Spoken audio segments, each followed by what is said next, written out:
So, Pokemon Scarlet. I've completed the game, and it's a great game, you know? Good storyline, good characters. Actually, a good amount of Pokemon. If you're a Pokemon fan, you should definitely get this game. But that's not the full thing.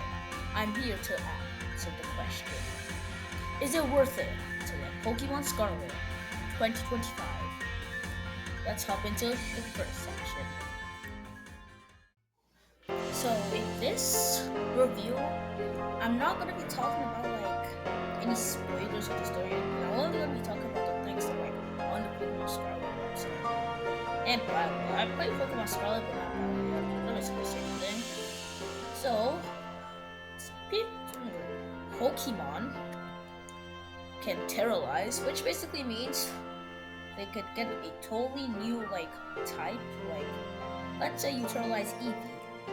Eevee is like a normal type. You can change the terror type, so maybe Eevee can turn into like a fire type when you terrorize or anything like that. And when you terrorize, the terror type it goes into is it just gives like a boost to the attack. That's the terrorizes into. So let's say I terrorize a Pokemon to a fire type. All of that Pokemon's fire type moves are boosted by like 50%, I think. Yeah. So that's a pretty cool like gimmick. Like all Pokemon games have gimmicks, so that's the one for Pokemon Scarlet and Violet. There's also multiplayer, which is pretty cool. I've been playing with my friend lately, and it's really fun. Also, if one of your friends have Pokemon Scarlet, another one has Pokemon Violet, it's okay.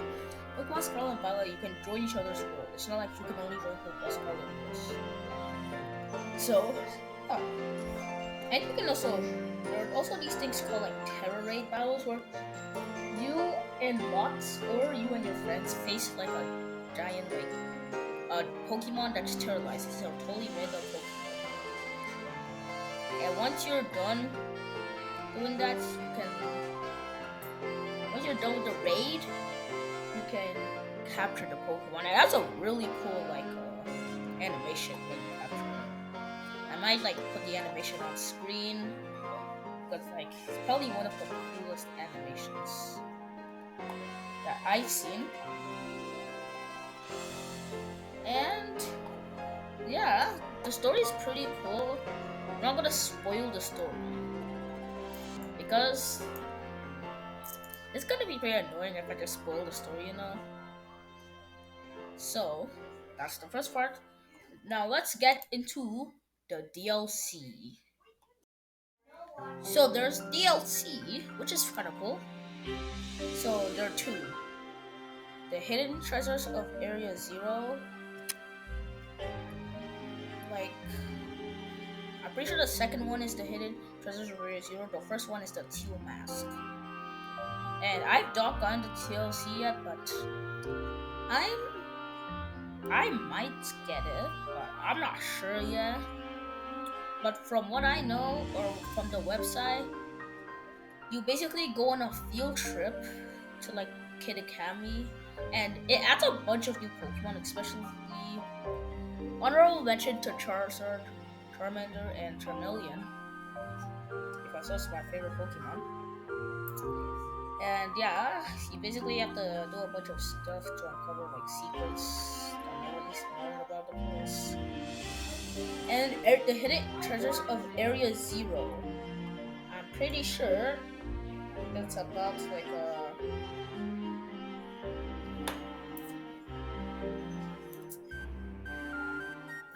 like I don't really know what it's about since I haven't like checked anything about it. But I've heard it's pretty cool. So should you get the DLC if you get the game? It's $45, but you get two different like add-ons to the game, two different DLCs. So yeah, that's actually kinda neat. I get two. But should you get it for $45? If you've completed the game and you want more story, sure. If you're like, man, I want to keep going to the Pokemon, don't get it until like you've accomplished what you wanted to accomplish in Pokemon. So next, we're going to get to like the differences between Pokemon Scarlet and Pokemon Violet. Let's hop into it.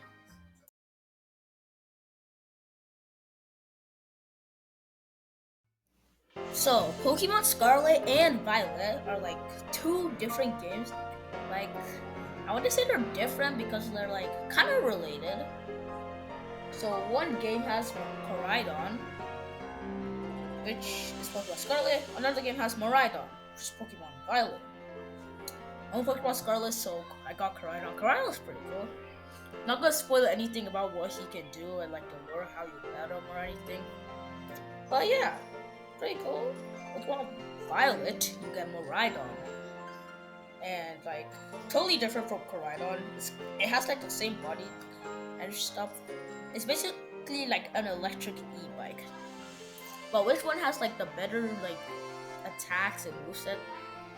Like I've tried Miraidon in battle before, but I would say Koraidon has better attacks. Not gonna spoil any of the attacks, obviously. But Koraidon has way stronger attacks and more, probably. More attacks, maybe. So, what else are there different? Okay, so yeah, there's also Pokemon Scarlet, Pokemon exclusives, and Pokemon Violet exclusives. So like, there's a Pokemon in Pokemon Scarlet that you can't get in Pokemon Violet. There's a Pokemon in Pokemon Violet that you can't get in Pokemon Scarlet. So, how do I feel about that? And I feel like it's okay. I don't have a bunch of like deep thoughts about it. So that's like the differences. Not much of the difference apart from like the Pokemon.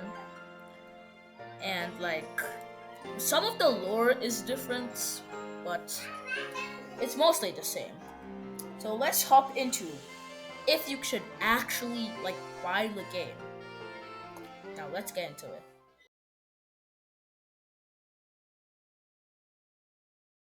So now to get into the main thing of this video.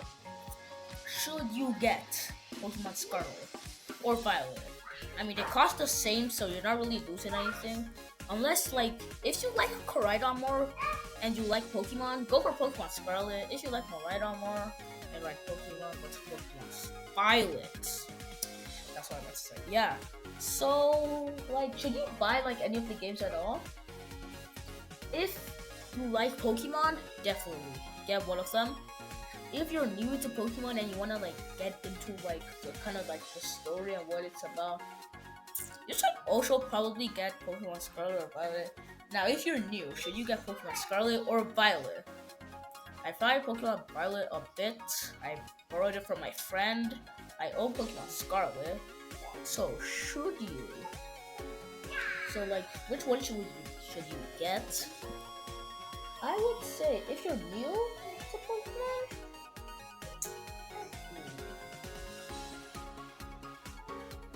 you should get Pokemon Violet, I feel like. Because Pokemon Violet has more of like the known Pokemon, I feel like. But Pokemon Scarlet has like more like not like Pokemon Violet has like Ceruledge, which is what the more known evolution of Okay, I'm gonna put the picture of the Pokemon Ceruledge evolves from on screen. I'm pretty sure it's like I'm not even gonna try to remember it. But the other evolution is called Amarouge, which is kind of like Ceruledge except like a fire type. And Amarouge is only a Pokemon on Scarlet, but more people know about Ceruledge. So if you want to get like you should get Pokemon Scarlet. So yeah. If you're new, get Pokemon Scarlet. But if you're like, man, I don't really like Pokemon, I don't think you should get it. Cause like, this game is like, so much about the game is like catching Pokemon, the lore, and battling. And that's pretty much it. And like, if you don't really like Pokemon, don't get it. Like, if you don't really like Pokemon, like go for like a cheaper Pokemon game that you could get into because well, you spend $75 or $80 in where I am, and like you don't like the game, like that'll kind of be a waste of money. So yeah, I'm gonna break it down again. If you like Pokemon, get Pokemon Scarlet or Violet. If you're new to Pokemon, get Pokemon Violet, most likely. But if you're not really into Pokemon, like don't get the game at all. So there you have it. That is my review. And out of 5 stars, I would give the game a 4.5. There are some Pokemon that are only in the DLC that I really want to be like the normal game, like Charmander. I have to do a bit of a workaround to get Charmander in Pokemon Scarlet without like actually paying the $45. It's like Pokemon Home, Pokemon Go. Yeah, if you know, you know, to be honest. So, that's my review. 4.5 stars. Yup. And peace out. So, that was my review. And hope you guys have a good morning, afternoon, evening, wherever you are. Hope you have a good day or night. Peace out.